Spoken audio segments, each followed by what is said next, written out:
Shalom saudara yang dikasihi Tuhan. Saya ingin membacakan firman Tuhan dalam Efesus pasal yang kedua ayat yang ke-19.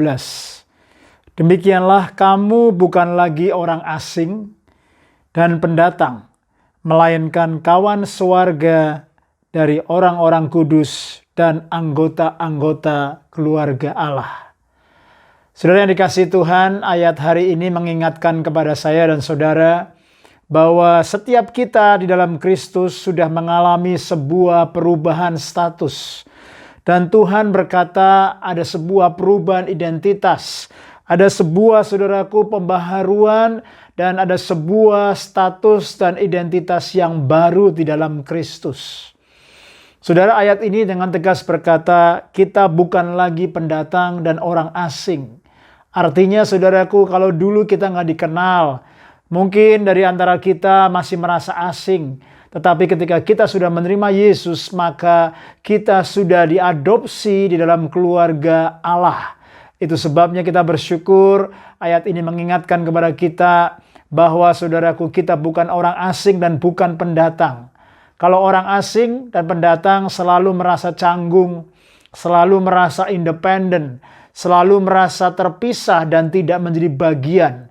Kalau kita datang ke satu keluarga, satu gereja, satu tempat, satu komunitas, kita merasa sebagai pendatang, sebagai orang asing, tentunya saudaraku kita tidak ada sense of belonging. Tetapi saudaraku, ayat Alkitab hari ini berkata, kita bukan lagi pendatang, kita bukan lagi orang asing. Itu sebabnya dijauhkan dari saya dan saudara mentalitas atau spirit of orphanage, roh yatim piatu, mentalitas yatim piatu. Saudara, orang-orang hari ini sedang menantikan banyak perkara-perkara yang datang daripada Tuhan.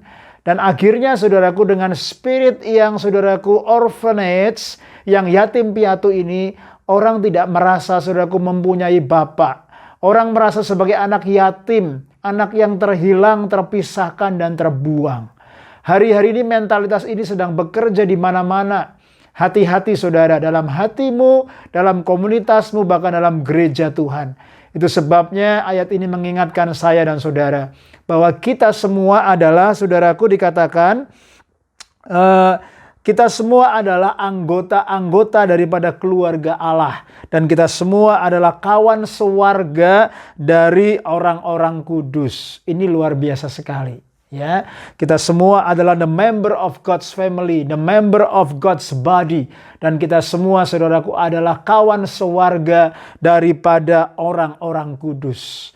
Itu sebabnya, saudaraku, ketika saya dan saudara lahir baru, Tuhan tempatkan kita dalam sebuah keluarga rohani.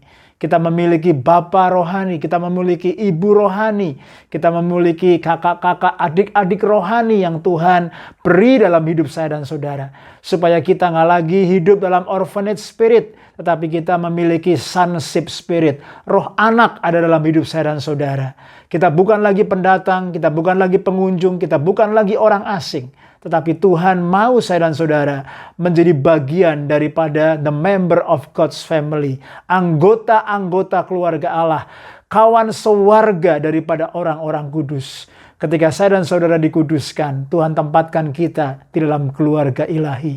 Supaya kita terus mengejar dan membangun kesatuan iman, kedewasaan penuh, dan keserupaan ke arah Kristus. Kiranya Tuhan terus menguatkan, memberkati setiap saudara, dan kita semua terus bertumbuh dalam discipleship journey. Dan kita semua boleh bersyukur bahwa Tuhan baik, Tuhan sayang kita, dan Tuhan tempatkan kita dalam keluarga ilahinya. Stay strong, stay blessed. Tuhan memberkati.